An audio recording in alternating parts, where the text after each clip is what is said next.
Everyone wants to leave a legacy of positivity in the world around them.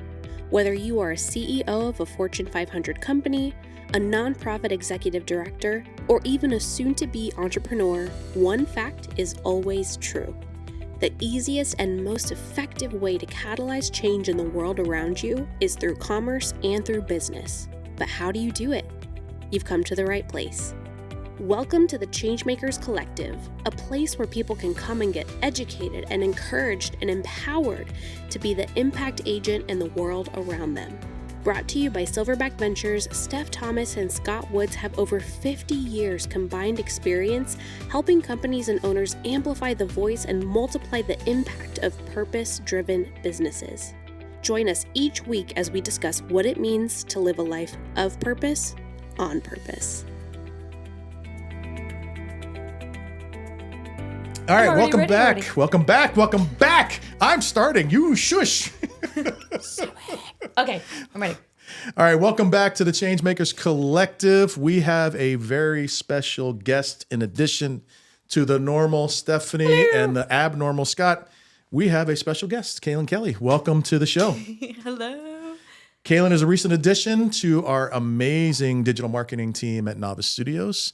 And in full disclosure, was a student mentor of mine. So this is a cool topic. We're going to talk about kind of navigating the career choices corresponding to the conversation we just had around AI in the most recent episode, and how the landscape for students to be able to choose what career to go into. And for those who are mid-career, how do you choose where to go next? Because so many jobs are being changed because of technology. Streamlined. Yeah. I mean, I just read a New York Times article saying that students that are graduating with a degree in computer science are almost having a hard time finding a job because of the fact that all of these Silicon Valley companies are automating all of their processes. So, you know, you're graduating with a degree in tech and you're thinking, hey, I'm going into this great field, and you can't find a job. But even if you're not in tech, you need to understand the future of AI. So, sure. Kailyn, welcome again. So tell us a little about your major and what you were trying to get into, and some of the struggles you had in terms of how to choose which pathway to go. Cool. Yeah. My name, my major, and where I'm from. Yes, go for it. I'm Kailyn. I majored in marketing at Clemson University, and I just graduated this May. It was a crazy senior year. Even picking a major was hard for me because I graduated high school in the heat of 2020. So nice. I feel like every year it's something different, you know. But my journey through Clemson was through a couple different majors too. I started in like wilderness fisheries biology, and I ended up doing business and ended up in marketing, and I love marketing. Can we just go back and say how you went from? I was like, wait, what? You like skipped right over the fact that I was about this later. Studying fish, and then you decided to go into marketing. Yeah, well, I just thought animals and fish, and I was a mermaid, and I was like, it's got to be fun. And then I got to biology 101, and I was like, oh, I should be in a different building. So then I was a business major. Yeah. That's awesome. I love looking at animals still. I just don't necessarily want to touch them every day. Yeah, it's not my thing. But I like marketing, and I like being creative, and I like using my brain. So I definitely found a place in the Wilbur Powers House of Business at Clemson. Yep. That's Name drop. Yeah. Yes. Well, and they changed the College of Business to be, you know, the benefactor paid a lot of money to have their name on the building. Yeah. And it is enormously long. Wilbur O. and Ann Powers College of Business. Yeah, yes. Put that on a business card. So as you were coming to the end of the semester, I remember us having a conversation like, okay, now what? Yeah. How, because we spent a lot of time talking about the difference between going to a marketing agency that you'd be one of, you know, hundreds, if not thousands of people, or going towards a smaller business that may provide less of an opportunity for upfront pay, but may provide a bigger upside in terms of growth. So how did you think about that, and how did your mentor navigate that through with you? Yeah. Because that's a hard conversation. Yeah, no, and it was hard to think about. Because the other thing, and I don't mean to interrupt you, but one of the things the universities do poorly is bring non-huge companies to campus. Right. Because they, college admissions and college career counselors want to bring as many students to be able to get jobs. Mm-hmm. So they bring in the Microsofts of the world and the big agencies because they can hire 5, 10, 20 people. They don't bring in the local companies or the smaller companies that are emerging because it's just harder to get people to show up. Yeah. Yeah. My first, I guess, real world job experience I found at the career fair at Clemson. And I got an internship one summer, I guess it was 2 years ago now, at a business in Charlotte, and it was more of a sales role. And it was appealing to me because it was a big company. It had a lot of people in it, big culture, very big on culture there, and it sounded great. And I got there, and I was doing my thing, and the work was fine. It was kind of redundant. It definitely wasn't my thing, but I get it. There was a lot of hustle and bustle, and I think when you're in the hustle and bustle like that, if you're not prepared for hustle and bustle, your anxiety can speak louder than you can, or that your personality can, or that your words can. I think you can get lost in yourself and your anxiety that way. And I think I definitely wasn't ready to be in a big corporate environment, or at least I didn't know what was coming for me at the time. So when you were trying to land on your grown-up girl feet, there's a balance between a smaller company and the salary that they can give me versus a larger company with a larger salary and what they can give me, because they may not be the same thing. With not putting you on the spot, but what was the appeal? Totally putting you on the spot. Totally putting you on the spot. What was the appeal of, the hustle and bustle right now is not where my head is, and I'm going to go with Novice Studios, which you are a spectacular addition to. Thank you. Yeah, I love the opportunity that I got at Novice Studios. I definitely, like kind of Scott was saying, like it was a thought process of where are you going to go after college. And for me, I was looking for an environment that was going to house my creativity, my enthusiasm, and also have space for me to learn and grow as a person and as a professional. Being seen in that way and at all of those different levels, and less of being held, but being encouraged to embrace those things and being celebrated in that way as an employee was something I was looking for. And thankfully, it's something I found at Novice Studios. Talking about, the job market today for fresh grads and AI and everything that brings, like prioritizing like an environment that you feel safe to learn and grow in an age where everything is being like automized, I think is important. And it's funny that you said that, because I feel like when you do AI things for us, because you use AI for us, man, you did it in a way that I didn't even know that it could work. So, it's funny you should say that, because I just saw or heard this morning on a podcast, and yes, we listen to podcasts as well. Of course. That one of the most popular upcoming jobs is going to be, what did they call it? They called it a chat architect or chat prompt engineer, where your whole job and your skill set is around creating the right prompt to get the actual answer you're looking for from Gen AI, which you and I have talked about this on a number of occasions through all of our meetings. That's kind of a superpower of yours that is not something that Steph and I have, that like, all right, well, this is the information I want. Whereas, and it'll be one sentence where you'll write a prompt that's like a paragraph and get the information that's necessary. Yeah, it's pretty cool. It is cool. Yeah, prompting is definitely something that we talked about in school. And I feel like even that's like a hot topic of like, do you talk about AI in school and how do you use AI in school? And so of course in school we learned how to use AI in school, and a lot of it was just understanding that AI is a tool that you need to prepare with the tools so you can use it as a tool. I used to make GPTs in college for each of my professors. I'd put their syllabus in it, anything, any project guidelines or anything I was going to need later in the semester. So I wasn't emailing my professor at 2:00 in the morning. I was talking to chat, and it knew everything. And it learned from me, and it learned the way that I work, and it learned the way that I like to work with it. And yeah, we're a great pair, me and chat. So, yeah. I love it. No, it's so funny because we would have conversations And she'd be like, yeah, my friend over here was giving me information. I'm like, which friend are you talking about? She's like, oh, ChatGPT. And I'm like, okay, the non-human person that you're talking to. There is interaction that should happen human to human. Yeah. But yeah, no, we used to have conversations about that all the time. So now that you've kind of been down both roads, the bigger agency and now with a growing company, what would you say to the soon-to-be graduates that are now looking for a job, or somebody who is mid-career trying to decide what they want to do? How would you tell them to think about choosing which way to go? I love this question. Learn about yourself and take opportunities to learn about yourself and how you think about things. And when you react to things before you respond to them, what does your gut say to things?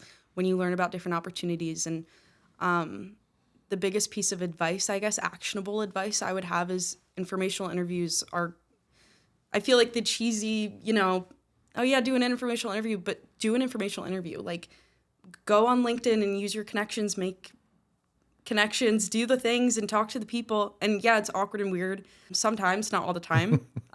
It can be awkward and weird, but it can also be supernatural and exciting. And I don't know, when you're at that point in your career or your youth where you're looking for your next step, I feel like leaning into your curiosity can definitely propel you into an opportunity where you're able to explore and learn from other people. So I think informational interviews are a great way to do that. Oh, and I love the fact that you said you have to start with you, right? I mean, I have the opportunity to speak with college kids all the time.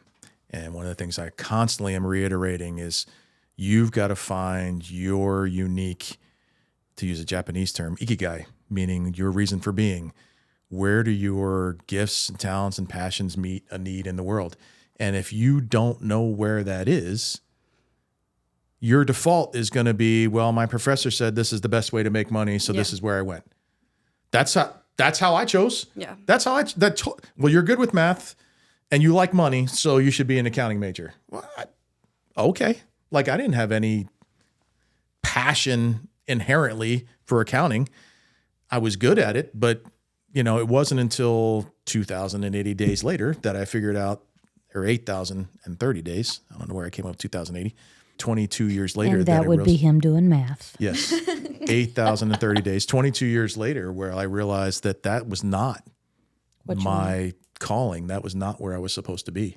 I think that's funny that you said that, because I hear you talk confidentially about the students, names not mentioned, but you're like, I tell them all the time, it's okay to not know. Yeah. And I think even as you going into the workforce, I know that y'all interviewed each other, but it was okay to not know. And as we continue to matriculate through our life, I made a career change twice in my lifetime. One I went back to school for and had to get a whole different degree. HR was not my original thing. And then I have a passion for this. So it's okay to change. Oh my gosh. It is okay to not know what you want to do when you grow up, even if you're 40. Well, I noticed that y'all were talking about ages of mindset, right? Yeah. Right? Like, you want to pay the bills. Yeah. Better to kind of have that thought, understanding who you are and where you want to go, much like the mission, vision, and values we constantly talk about, having your own personal Everest. Better to know that early on rather than discovering it 30 years later. And you and I were talking about in the beginning, what's the trade-off? So, if financially I need to be at a certain place, then it's okay to work where financially I'm making $100,000, $200,000, $300,000 a year. If my trade-off is I want to live my best life, but I want to grow in my industry, and maybe a slower pace, maybe a one-on-one, maybe a different leadership can get me there, then the trade-off is okay. And, we are in a part of our employment history where it's okay to tell your employer, hey, this is what I want to get out of this company, and as long as I'm here for the ride, you're going to get the best out of me. But when it's time for me to leave, don't be mad at me for leaving. Help me get to my goals. Well, and we say all the time, you work to live, not live to work. Yeah. You should at least. And I think that's been a paradigm change for the workforce just in general. And we just talked about generational change in our last episode, but that generation of, hey, we're just going to go head down and grind it out forever and eventually either die or retire. That's not the way people think. And that's not the way you should think. That's not the way they should have thought back then. The opportunity to make money. Culture. Yeah, well, and I think Right. the opportunity to make money was more narrow. Right. The fact that you have had people making single family single family income. That's income. correct. That is another real reason now. And women, and again, Scott, this I'm doesn't not a woman. affect you in Yes. any way, but women in the workforce, and I'm older than you by a lot. I can say that it's a real thing to make less income at one time when you were a female versus now. And being able to pivot, to ask for more, to enjoy what I do, not just do it because I have to pay my bills. That's a big deal. Yeah, you're spending a lot of time working. You spend almost, if not more time with your co-workers than you do in your household. That's scary. If you hate going to work. Oh yeah, no. Right. Our daughter's going through that right now where she's very, very good at her role and the organization is not run well and she's miserable. And we're having a lot of discussion around it's not worth it. You know what? That's so funny because we're having the opposite conversation. And if my son and his boss watches this, then yay you. Because this is a shameless plug. So my son who wants to be a chef, he is working with a young leader who wants to help him be the best chef possible. She has encouraged his school.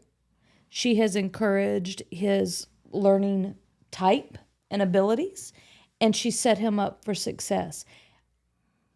It's a hard job, but he loves it because of the environment that he's in. Mm-hmm.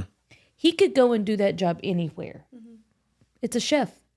There's restaurants on every corner, but the environment is a make or break it for him. You know, one of the things we talk about, and I think and you even said it, Kailyn, understanding the culture of the organizations that you're talking to, the interview process should be bi-directional. Totally. Just because you're getting ready to graduate and you need a job does not mean the first person that says, I'll pay you to do something is the one you should get a job with. So you talked a little bit about networking, right? So I guess it's okay to say this. We knew Kristen. Yeah. We knew you were looking for a job. So it was some networking. But let's just say you're coming out of college and you at first didn't know that Scott had a connection. What did your networking process look like?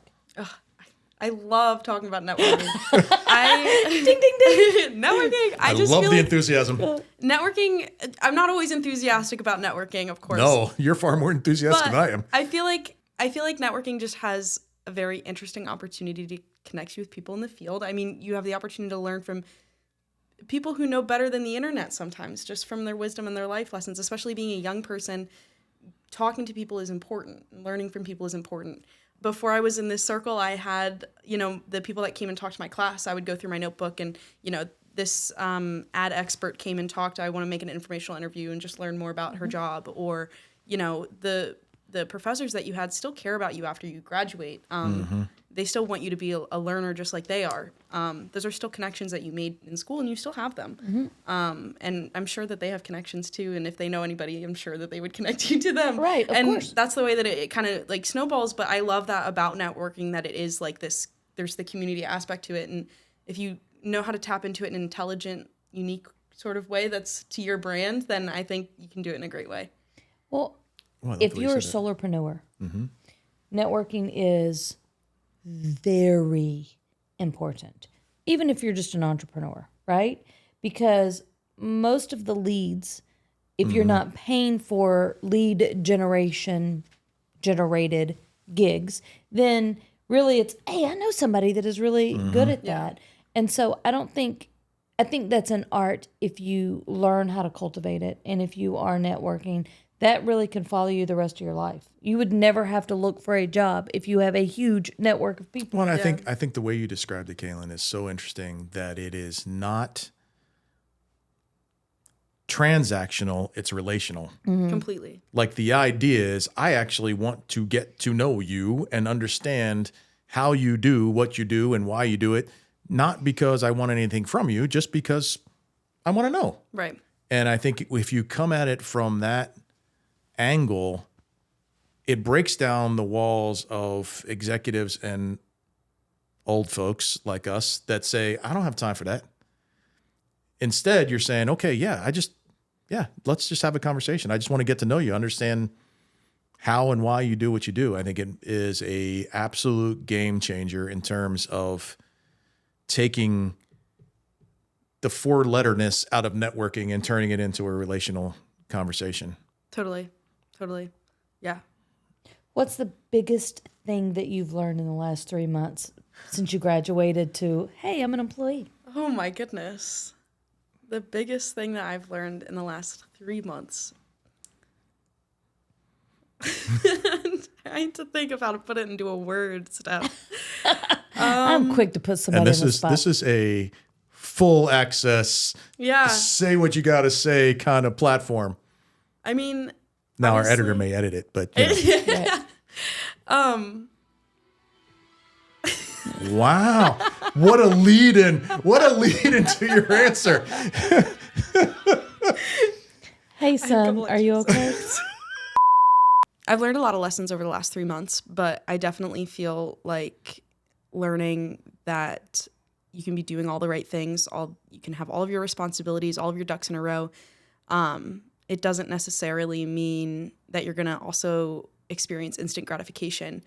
Sometimes you have to wait a second for what you're working so hard for, but it doesn't make it any less valuable when it finds your way.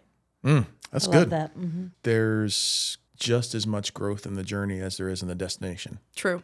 Very true.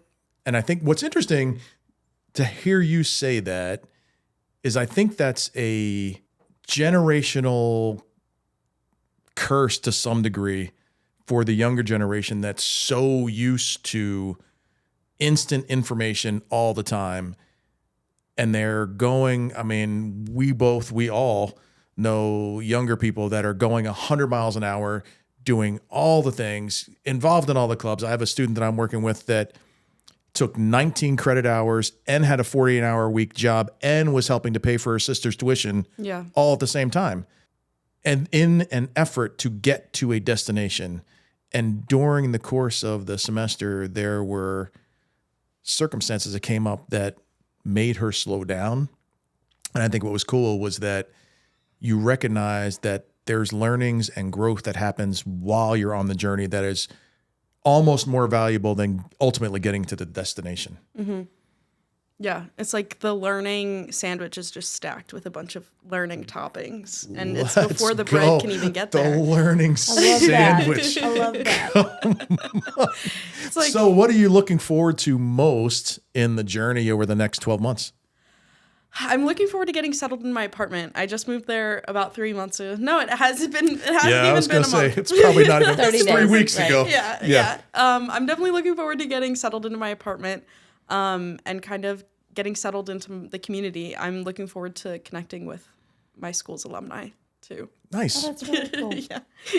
Nice, because otherwise you're just stuck with all of us. One of the things that we say all the time is continue to live a life of purpose on purpose. Scott says in purpose. On purpose. You say in purpose. It's of purpose on purpose. Okay. So a lot of times we talk about living a life of purpose on purpose. So what is your takeaway of right now you live in your life of purpose on purpose? My takeaway from living a life of purpose on purpose is living a life with other people. I love that. Yeah. I love that. Thank you for being with us. You're awesome. Thank you for being on the show. Thank you for having me. Yay! Continue to Like us, subscribe to us, and until we see you again, continue to live a life of purpose on purpose. Take care. Thank you for listening to the Changemakers Collective. If you've enjoyed this episode, please help us grow our community by leaving us a review on Apple Podcast or rating us on Spotify. You can also find our podcast on YouTube, so you can come and leave us a comment over there as well. If you want support growing your business and scaling your vision, visit us at silverbackventures.org or connect with us on LinkedIn. Thanks again, and we'll see you on our next episode.